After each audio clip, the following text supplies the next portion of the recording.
एक काळ असा होता की मुंबईत दोनच सत्ता केंद्रे होती. एक म्हणजे लोकमान्य बाळ गंगाधर टिळक आणि दुसरे म्हणजे मोहम्मद अली जिना. लोकमान्य टिळकांचे भारतीय स्वातंत्र्य लढ्यात आणि हिंदू धर्मात मोठं योगदान होतं. तसेच मुस्लिम तुष्टीकरणाविरुद्ध त्यांनी आवाजही उठवला होता. पण जिना यांचे हेतू वेगळे होते आणि त्यांनी देशाची फाळणी करण्याचा कट रचला होता. त्या काळात हिंदू मुस्लिम अशा दंगली सुद्धा बऱ्याच व्हायच्या. लोकमान्य टिळकांनी मुस्लिम दंगेखोरांना कसा धडा शिकवला हे आपण आज पाहणार आहोत. नमस्कार, मी ओमकार मुळे, कॅमेऱ्यावर आहेत आलेख चाळके. त्या काळात इंग्रजांची ही भूमिका अशीच होती की ते देखील मुस्लिमांचे तुष्टीकरण करायचे. त्यामुळेच दंगेखोरांना प्रभावही तेवढाच वाढत होता.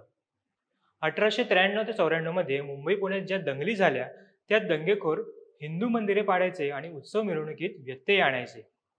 वकील आणि दिवंगत खासदार दत्तात्रय परशुराम करमरकर यांनी त्यांच्या बाळ गंगाधर टिळक या पुस्तकात 11 ऑगस्ट 1893 रोजी मुंबईतील जुम्मा मशिदीत झालेल्या एका घटनेचा उल्लेख केलाय. मुस्लिम लोक रिकाम्या हाती नमाज अदा करण्यासाठी आत जायचे, पण जेव्हा ते बाहेर परत यायचे तेव्हा त्यांच्याकडे शस्त्रास्त्रे असायची. मग ते चाकू घेऊन मंदिरात प्रवेश करायचे. लोकमान्य टिळकांचे मित्र सरदार तात्यासाहेब नातू हे गणपतीत विसर्जन मिरवणूक काढायचे, म्हणून त्यांनाही एकदा इंग्रज पोलिसांनी अटक केली होती. मुस्लिमांचे समाधान करण्यासाठी इंग्रज हिंदूंचे पारंपरिक हक्क दडपतायत असा आरोप तेव्हा टिळकांनी केला होता. ब्रिटिशांच्या फोडा आणि राज्य करा या धोरणावर त्यांनी प्रश्न उपस्थित केला होता. येवला येथे दरवर्षी बालाजीची यात्रा निघायची, मात्र त्याच्यावरही कट्टरतावाद्यांनी हल्ले करण्यास सुरुवात केली होती. इंग्रजांनी हिंदूंना मिरवणूक काढण्यास मनाई केली.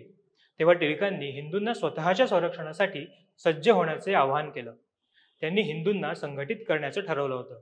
सर्व धर्म समुदायांनी त्यांचे धार्मिक सण कोणत्याही अडथळ्याशिवाय साजरे केले पाहिजेत असं त्यांचं मत होतं. हिंदूंचे सण आणि उत्सवात अडथळे निर्माण करणाऱ्यांना शिक्षा ही झालीच पाहिजे असे ते म्हणायचे. हिंदूंच्या हक्काबद्दल बोलल्यामुळे लोकमान्य टिळकांना ब्रिटिश अधिकाऱ्यांनी मुस्लिम विरोधी म्हटलं होतं आणि त्यांच्यावर मुस्लिम विरोधी भावना भडकवल्याचा आरोपही केला होता.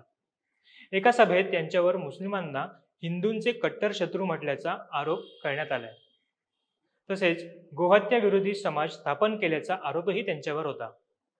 हा तो काळ होता जेव्हा लोकांची जीवनशैली पाहून अनेक लोक ख्रिस्ती धर्माकडे आकर्षित होत होते. लोकमान्य टिळकांनी छत्रपती शिवरायांची गाथा लोकांपर्यंत पोहोचवली आणि गणेशोत्सव सार्वजनिक स्वरूपात साजरा करण्याची परंपरा सुरू केली. त्यांचा असा विश्वास होता की प्राचीन भारतात अनेक सामाजिक आणि धार्मिक सण होते ज्यामुळे लोकांमध्ये एकतेची भावना निर्माण होते. जे काम काँग्रेसच्या माध्यमातून होऊ शकत नाही ते सुशिक्षित लोक आणि या सणांच्या माध्यमातून व्हायला हवं असं ते म्हणाले होते. 1893 ते 94 मध्ये झालेल्या दंगलींचे कारण सांगताना ब्रिटिशांनी गोहत्या विरोधी आंदोलनामुळे हे घडत असल्याचं सांगितलं. या हिंसाचारात हिंदूंचे सर्वाधिक नुकसान झालं, त्यामुळे गव्हर्नर डफरीन यांनी दोन्ही समुदायांना शांत राहण्यास सांगितलं. तेव्हा टिळकांनी मुस्लिमांच्या हिंसाचारावर पांघरुण घालण्यासाठी त्यांना खडसावलं होतं. टिळकांच्या या भूमिकेबाबत तुम्हाला ठाऊक होतं का? किंवा त्यांच्याबद्दल तुम्हाला आणखी कुठल्या गोष्टी ठाऊक आहेत हे आम्हाला कमेंटमधून नक्की कळवा. व्हिडिओ आवडल्यास आमच्या फेसबुक पेजला लाईक आणि यूट्यूब चॅनलला सबस्क्राईब करायला विसरू नका. तुर्तास धन्यवाद.